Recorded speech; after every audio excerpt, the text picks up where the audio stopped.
ನಮಸ್ಕಾರ ಎಲ್ಲ ಸಹೃದಯಿಗಳಿಗೆ. ಇತ್ತೀಚಿನ ದಿನಗಳಲ್ಲಿ ನಮ್ಮ ಕನ್ನಡದ ಸಿನಿಮಾಗಳು ವಿಶ್ವದಾದ್ಯಂತ ಸದ್ದು ಮಾಡುತ್ತಿವೆ. ಯಾವುದೇ ಪರಭಾಷೆಯ ಸಿನಿಮಾಗಳಿಗೂ ಕಡಿಮೆ ಇಲ್ಲ ಎಂಬಂತೆ ನಮ್ಮ ಚಿತ್ರರಂಗವನ್ನು ಪ್ರತಿನಿಧಿಸುತ್ತಿರುವುದು ಕನ್ನಡಿಗರಾಗಿ ನಮ್ಮೆಲ್ಲರಿಗೂ ಹೆಮ್ಮೆ ಪಡುವ ವಿಚಾರ. ಈ ಬೆಳವಣಿಗೆಗಳನ್ನೆಲ್ಲ ನೋಡಿದಾಗ ಕನ್ನಡ ಚಿತ್ರರಂಗ ಯಾವಾಗ ಶುರುವಾಯಿತು, ಇದಕ್ಕೆ ಅಡಿಪಾಯ ಹಾಕಿದವರು ಯಾರು, ಕನ್ನಡದ ಮೊದಲ ಸಿನಿಮಾ ಯಾವುದು, ಈ ಥರದ ಹಲವಾರು ಪ್ರಶ್ನೆಗಳು ನಿಮ್ಮ ಮನಸ್ಸಲ್ಲೂ ಬಂದಿರಬಹುದು. ಬನ್ನಿ, ಇವತ್ತಿನ ಸಂಚಿಕೆಯಲ್ಲಿ ಕನ್ನಡದ ಮೊದಲ ಸಿನಿಮಾ ಸ್ಕ್ರಿಪ್ಟಿಂದ ಸ್ಕ್ರೀನ್ಗೆ ಬರೋವರೆಗೂ ಏನೇನೆಲ್ಲ ಆಯಿತು ಅನ್ನೋದನ್ನ ನಿಮ್ಮ ಮುಂದೆ ಹಂಚ್ಕೊಳ್ತೀನಿ. 1931 ಇದು ಭಾರತ ಚಿತ್ರರಂಗದ ಇತಿಹಾಸದಲ್ಲೇ ತುಂಬ ಮುಖ್ಯವಾದ ಘಟ್ಟ. ಯಾಕಂದರೆ 1931 ಮುಖಿ ಚಿತ್ರಗಳ ಪರಂಪರೆ ಕೊನೆಯಾಗಿ ವಾಕ್ಚಿತ್ರ ಅಂದರೆ ಟಾಕಿ ಚಿತ್ರಗಳ ಪರಂಪರೆಗೆ ನಾಂದಿಯಾದ ವರ್ಷ. ವಾಕ್ಚಿತ್ರಕ್ಕಿಂತ ಮೊದಲು 1931ರಲ್ಲಿ ಕನ್ನಡದಲ್ಲಿ ಮುಖಿ ಚಿತ್ರವೊಂದು ಬಿಡುಗಡೆಯಾಗಿತ್ತು ಎಂದು ಹೇಳಲಾಗುತ್ತದೆ. ಆದರೆ ಈ ಚಿತ್ರದ ಬಗ್ಗೆ ಹಲವಾರು ಗೊಂದಲಗಳಿವೆ. ಸತಿ ಸುಲೋಚನಾ ಇದು ಕನ್ನಡದ ಮೊದಲ ಟಾಕಿ ಸಿನಿಮಾ. ಆರ್ ನಾಗೇಂದ್ರ ರಾಯರು ಬೆಂಗಳೂರಲ್ಲಿ ಶ್ರೀ ಸಾಹಿತ್ಯ ಸಮಾಜ ನಾಟಕ ಮಂಡಳಿ ಎಂಬ ರಂಗತಂಡವನ್ನು ಕಟ್ಟಿಕೊಂಡು ನಾಟಕಗಳ ಪ್ರದರ್ಶನ ಮಾಡ್ತಿದ್ರು. ಅದಾಗಲೇ ಬೇರೆ ಬೇರೆ ಭಾಷೆಯಲ್ಲಿ ತಯಾರಾದ ಟಾಕಿ ಚಿತ್ರದಲ್ಲಿ ಮುಖ್ಯ ಪಾತ್ರದಲ್ಲಿ ಅಭಿನಯಿಸಿದ್ದ ಇವರು ಕನ್ನಡದಲ್ಲಿ ಟಾಕಿ ಚಿತ್ರ ಮಾಡಬೇಕೆಂಬ ಮಹದಾಸೆಯನ್ನು ಇಟ್ಕೊಂಡಿದ್ರು. ಈ ಆಸೆಯನ್ನು ಎಂ.ವಿ. ಸುಬ್ಬಯ್ಯ ನಾಯ್ಡು ಅವರ ಮುಂದೆ ವ್ಯಕ್ತಪಡಿಸಿದಾಗ ಇವರಿಬ್ಬರು ಸೇರಿ ಮೈಸೂರಲ್ಲಿದ್ದಂಥ ಹಲವಾರು ಶ್ರೀಮಂತ ವ್ಯಕ್ತಿಗಳನ್ನು ಸಿನಿಮಾ ನಿರ್ಮಾಣಕ್ಕಾಗಿ ಸಂಪರ್ಕ ಮಾಡ್ತಾರಂತೆ. ಆದರೆ ಯಾರೂ ಒಪ್ಕೊಳ್ಳೋದಿಲ್ಲ.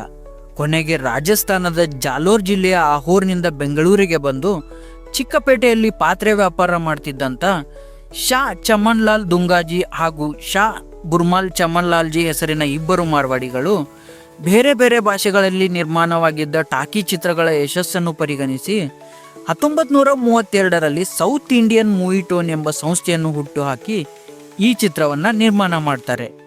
173 ನಿಮಿಷಗಳ ಕಾಲಾವಧಿ ಇದ್ದ ಈ ಚಿತ್ರವನ್ನು ವೈ.ವಿ. ರಾವ್ ಅಂದರೆ ಯರಗುಡಿಪಾಟಿ ವರದರಾವ್ ಅವರು ನಿರ್ದೇಶನ ಮಾಡುವ ಮೂಲಕ ಕನ್ನಡ ಬೆಳ್ಳಿತೆರೆಯ ಮೊದಲ ನಿರ್ದೇಶಕರಾದರು. ಅದಾಗಲೇ ಬೇರೆ ಬೇರೆ ಭಾಷೆಗಳಲ್ಲಿ ಸಿನಿಮಾ ನಿರ್ದೇಶನ ಮಾಡಿ ಪರಿಣಿತಿ ಹೊಂದಿದ್ದ ಇವರು ಹೆಸರಾಂತ ನಟಿ ಜೂಲಿ ಲಕ್ಷ್ಮಿ ಅವರ ತಂದೆ.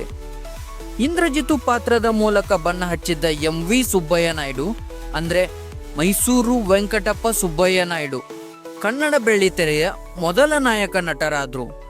ಇವರು ಚಂದನವನ ಕಂಡ ಅದ್ಭುತ ನಟ ಲೋಕೇಶ್ ಅವರ ತಂದೆ ಹಾಗೂ ಸೃಜನ್ ಲೋಕೇಶ್ ಅವರ ತಾತ. ಸುಲೋಚನಾ ಪಾತ್ರದ ಮೂಲಕ ಬಣ್ಣ ಹಚ್ಚಿದ್ದ ತ್ರಿಪುರಾಂಬ ಕನ್ನಡ ಬೆಳ್ಳಿತೆರೆಯ ಮೊದಲ ನಾಯಕ ನಟಿ. ಈ ಚಿತ್ರದ ಕತೆ ಬಗ್ಗೆ ಹೇಳಬೇಕಂದ್ರೆ ವಾಲ್ಮೀಕಿ ರಾಮಾಯಣದಿಂದ ಆರಿಸಿಕೊಂಡಂತ ಒಂದು ಪುಟ್ಟ ಕಥೆಯೇ ಈ ಚಿತ್ರದ ಕಥೆಯಾಗಿತ್ತು. ಸುಲೋಚನಾ ರಾವಣನ ಮಗನಾದ ಇಂದ್ರಜಿತನ ಹೆಂಡತಿ. ರಾವಣ ಸೀತೆಯನ್ನು ಅಪಹರಣ ಮಾಡಿ ಅಶೋಕವನದಲ್ಲಿ ತಂದು ಇಟ್ಟಾಗ ಸುಲೋಚನಾ ಯುದ್ಧ ಮಾಡೋದು ಬೇಡ, ಮರ್ಯಾದೆ ಪೂರ್ವಕವಾಗಿ ಸೀತೆಯನ್ನ ವಾಪಸ್ ಕಳಿಸ್ಕೊಡಿ ಅಂತ ಗಂಡನಿಗೆ ಹೇಳ್ತಾಳೆ. ಆದರೆ ರಾವಣನ ಮಾತಿಗೆ ಕಟ್ಟು ಬಿದ್ದಂತ ಇಂದ್ರಜಿತು ಹೆಂಡತಿಯ ಮಾತನ್ನು ತಳ್ಳಿ ಹಾಕಿ ಶಕ್ತಿ ವಶೀಕರಣ ಯಾಗವನ್ನ ಮಾಡ್ತಾನೆ. ರಾಮ ರಾವಣರ ನಡುವೆ ನಡೆದ ಭೀಕರವಾದ ಯುದ್ಧದಲ್ಲಿ ಇಂದ್ರಜಿತು ಶಕ್ತಿ ವಶೀಕರಣ ಯಾಗದಲ್ಲಿ ಬ್ರಹ್ಮನಿಂದ ಪಡೆದ ಒಂದು ಬಾಣವನ್ನು ಲಕ್ಷ್ಮಣನ ಮೇಲೆ ಪ್ರಯೋಗ ಮಾಡಿದಾಗ ಲಕ್ಷ್ಮಣ ಮೂರ್ಛೆ ಹೋಗ್ತಾನೆ. ಇದನ್ನ ಕಂಡಂತ ಎಲ್ರೂ ಲಕ್ಷ್ಮಣ ಸತ್ ಹೋದ ಅನ್ಕೊಂಡಾಗ ಜಾಂಬವಂತ ಹಾಗೂ ಸುಷೇನರ ಮಾತಿನಂತೆ ಹನುಮಂತ ಹಾರಿ ಹೋಗಿ ಜೀವ ಉಳಿಸೋ ಮೂಲಿಕೆ ಯಾವುದು ಅಂತ ಗೊತ್ತಾಗದೇ ಇರೋ ಕಾರಣಕ್ಕೆ ಇಡೀ ಸಂಜೀವಿನಿ ಪರ್ವತವನ್ನೇ ತಗೊಂಡ್ ಬರ್ತಾನೆ. ಆ ಪರ್ವತದ ಮೂಲಿಕೆಗಳಿಂದ ಚಿಕಿತ್ಸೆ ಕೊಟ್ಟಾಗ ಲಕ್ಷ್ಮಣ ಮೂರ್ಛೆಯಿಂದ ಎದ್ದೇಳ್ತಾನೆ. ಆಮೇಲೆ ದೊಡ್ಡ ಯುದ್ಧ ಆಗಿ ರಾವಣ ಮತ್ತು ಇಂದ್ರಜಿತನ ಸಂಹಾರ ಆಗುತ್ತೆ. ಇಂದ್ರಜಿತನ ಸಾವಿನ ನಂತರ ಸುಲೋಚನಾ ಸತಿ ಪದ್ಧತಿ ಆಚರಣೆಯ ಮೂಲಕ ದೇಹ ತ್ಯಾಗ ಮಾಡ್ತಾಳೆ. ಸತಿ ಪದ್ಧತಿ ಅಂದ್ರೆ ಗಂಡ ಸತ್ತಾಗ ಹೆಂಡತಿ ಸಹ ಅವನೊಟ್ಟಿಗೆ ಬೆಂಕಿಯ ಚಿತೆಗೆ ಹಾರಿ ದೇಹ ತ್ಯಾಗ ಮಾಡೋದು. ಭಕ್ತಿ ಪ್ರಧಾನ ಕಥೆಯನ್ನೇ ಒಳಗೊಂಡಿದ್ದ ಈ ಚಿತ್ರವನ್ನು ಸತತವಾಗಿ 2 ತಿಂಗಳ ಕಾಲ ಮಹಾರಾಷ್ಟ್ರದ ಕೊಲ್ಲಾಪುರದಲ್ಲಿರುವ ಛತ್ರಪತಿ ಹಾಗೂ ಪುಣೆಯಲ್ಲಿರುವ ಪ್ರಭಾತ್ ಸ್ಟುಡಿಯೋದಲ್ಲಿ ಚಿತ್ರೀಕರಣ ಮಾಡ್ತಾರೆ. ಅಂದಿನ ಕಾಲಕ್ಕೆ ಈ ಸಿನಿಮಾದ ಬಜೆಟ್ ಸುಮಾರು 40,000 ಆಗಿತ್ತು. ನೀವೇ ವಿಚಾರ ಮಾಡಿ ಇವತ್ತಿನ ಕಾಲಕ್ಕೆ ಹೋಲಿಕೆ ಮಾಡಿದಾಗ ಎಷ್ಟಾಗಬಹುದು ಅಂತ.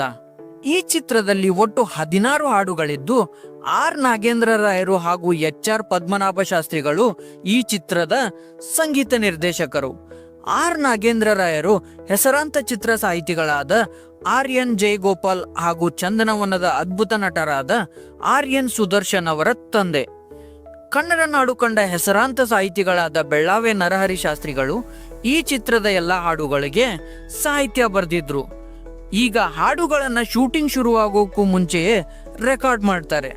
ಕಂಪೋಸಿಂಗ್, ಪ್ರೋಗ್ರಾಮಿಂಗ್, ರೆಕಾರ್ಡಿಂಗ್, ಮಿಕ್ಸಿಂಗ್ ಮತ್ತು ಮಾಸ್ಟರಿಂಗ್ ಎಂಬ ಹಲವಾರು ಹಂತಗಳನ್ನು ದಾಟಿ ಒಂದು ಹಾಡು ಸಿದ್ಧವಾಗುತ್ತೆ.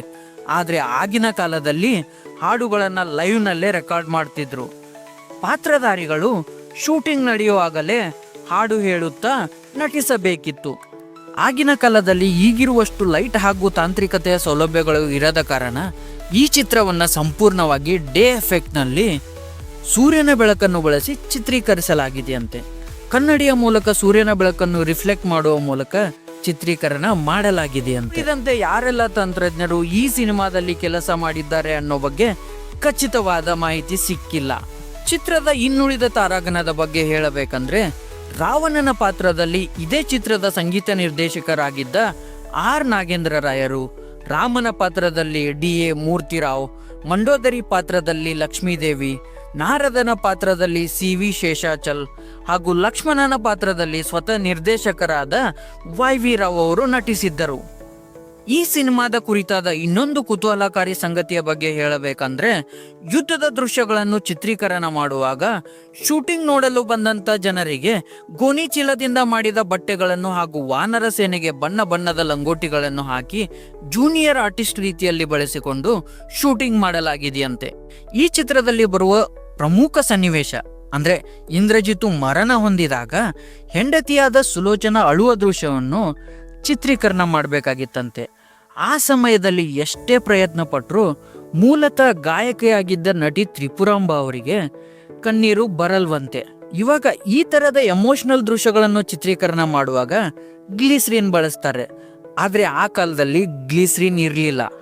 ಆ ದೃಶ್ಯ ತುಂಬಾ ಚೆನ್ನಾಗಿ ಬರಬೇಕು ಅನ್ನೋ ಕಾರಣಕ್ಕೆ ತ್ರಿಪುರಾಂಬ ಅವರು ಕಣ್ಣೀರ್ ಹಾಕ್ಲಿ ಅಂತ ನಿರ್ದೇಶಕರು ಹಾಗೂ ನಾಗೇಂದ್ರ ರಾಯರು ಸೇರಿ ಬಾಯಿಗೆ ಬಂದಂಗೆ ಬೈತಾರಂತೆ. ಈರುಳ್ಳಿ ಹೆಚ್ಚಿ ಕಣ್ಣು ಹತ್ರ ಇಡ್ತಾರಂತೆ. ಏನೇ ಮಾಡಿದ್ರು ಕಣ್ಣೀರು ಬರದೇ ಇದ್ದಾಗ ಸ್ಪ್ರೇಯಿಂದ ನೀರನ್ನು ಸಿಂಪಡಿಸಿ ಆ ಮೂಡನ್ನು ಸೆಟ್ ಮಾಡಿ ಚಿತ್ರೀಕರಣ ಮಾಡ್ತಾರಂತೆ. ಬ್ರಿಟಿಷ್ ಫಿಲಂ ಸೆನ್ಸರ್ ಬೋರ್ಡಿಂದ ಸೆನ್ಸರ್ ಪಡೆದುಕೊಂಡ ಈ ಚಿತ್ರವು ಆಗಿನ ಕಾಲದಲ್ಲಿ ಬಿಡುಗಡೆಯಾಗಬೇಕಿದ್ದ ಆಯಾ ಜಿಲ್ಲೆಯಲ್ಲಿ ಜಿಲ್ಲಾಡಳಿತದಿಂದ ಪ್ರತ್ಯೇಕವಾಗಿ ಅನುಮತಿ ಪಡೆಯಬೇಕಾಗಿತ್ತು.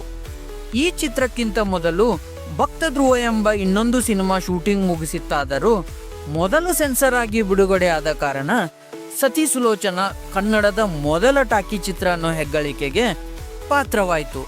ಸಿನಿಮಾದ ಎಲ್ಲ ಹಂತಗಳನ್ನು ಯಶಸ್ವಿಯಾಗಿ ಪೂರ್ಣಗೊಳಿಸಿ ಬಿಡುಗಡೆಗೆ ಸಿದ್ಧಗೊಳಿಸುವುದು ಒಂದು ಸಾಹಸವಾದರೆ, ಅದನ್ನು ತೆರೆ ಮೇಲೆ ತರುವುದೇ ಅಂದಿಗೂ ಇಂದಿಗೂ ಅದಕ್ಕಿಂತ ದೊಡ್ಡ ಸಾಹಸ.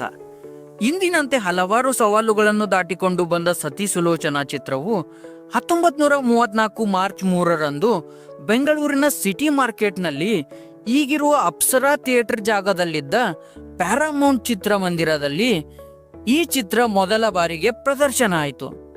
ನಾಟಕವನ್ನೇ ನೋಡುತ್ತಿದ್ದ ಕಲಾಭಿಮಾನಿಗಳು ಕನ್ನಡದ ಮೊದಲ ಸಿನಿಮಾವನ್ನ ಕಣ್ತುಂಬಿಕೊಳ್ಳೋಕೆ ತುದಿಗಾಲ್ ಮೇಲೆ ನಿಂತಿದ್ರು.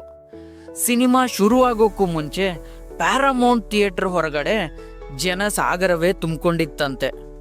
ಟಿಕೆಟ್ ತಗೊಂಡು ಥಿಯೇಟರ್ ಒಳಗಡೆ ಹೋಗಿ ಕೂತ್ಕೊಂಡಾಗ ಲೈಟ್ ಆಫ್ ಆಗ್ತಿದ್ದಂಗೆ ಇದೇನಾಯ್ತು ಅಂತ ಕೆಲ ಜನ ಆತಂಕ ಪಟ್ಟಿದ್ರಂತೆ. ಆದ್ರೆ ನಿಧಾನವಾಗಿ ತೆರೆಯ ಮೇಲೆ ಪಾತ್ರಗಳು ಮಾತಾಡೋಕ್ ಶುರು ಮಾಡಿದಾಗ ಅಲ್ಲಿದ್ದವರ ಖುಷಿಗೆ ಮಿತಿನೇ ಇರಲಿಲ್ಲ. ಕನ್ನಡದ ಮೊದಲ ಸಿನಿಮಾದ ಅನುಭವಕ್ಕೆ ಅಲ್ಲಿದ್ದಂಥ ಎಲ್ಲಾ ಕಲಾ ಮನಸ್ಸುಗಳು ಸಾಕ್ಷಿಯಾಗಿದ್ವು. ಆರಂಭದ ದಿನಗಳಲ್ಲಿ ಹೌಸ್ಫುಲ್ ಬೋರ್ಡ್ ಬೀಳ್ತಿದ್ದ ಈ ಚಿತ್ರ ಸತತ 6 ವಾರಗಳ ಭರ್ಜರಿ ಪ್ರದರ್ಶನ ಕಾಣುವ ಮೂಲಕ ಚಿತ್ರರಂಗದ ಈಗಿನ ಸಾಧನೆಗಳಿಗೆ ಭದ್ರ ಬುನಾದಿ ಆಯಿತು.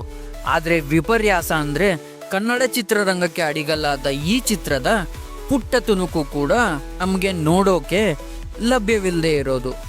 ಹೀಗೆ ಸಿನಿಮಾದ ಕುರಿತಾದ ಹಲವಾರು ಇಂಟ್ರೆಸ್ಟಿಂಗ್ ವಿಷಯಗಳಿಗಾಗಿ ನಮ್ಮ ಚಾನಲ್ಗೆ ಸಬ್ಸ್ಕ್ರೈಬ್ ಮಾಡೋದನ್ನು ಮರಿಬೇಡಿ. ಆದಷ್ಟು ಕನ್ನಡ ಚಿತ್ರಗಳನ್ನು ಚಿತ್ರಮಂದಿರದಲ್ಲಿಯೇ ನೋಡಿ ಎಂದು ಪ್ರೀತಿಯ ಮನವಿ ಮಾಡುತ್ತಾ ಮತ್ತೊಂದು ಇಂಟ್ರೆಸ್ಟಿಂಗ್ ವಿಷಯದೊಂದಿಗೆ ಇನ್ನೊಂದು ಸಂಚಿಕೆಯಲ್ಲಿ ಸಿಗ್ತೀನಿ.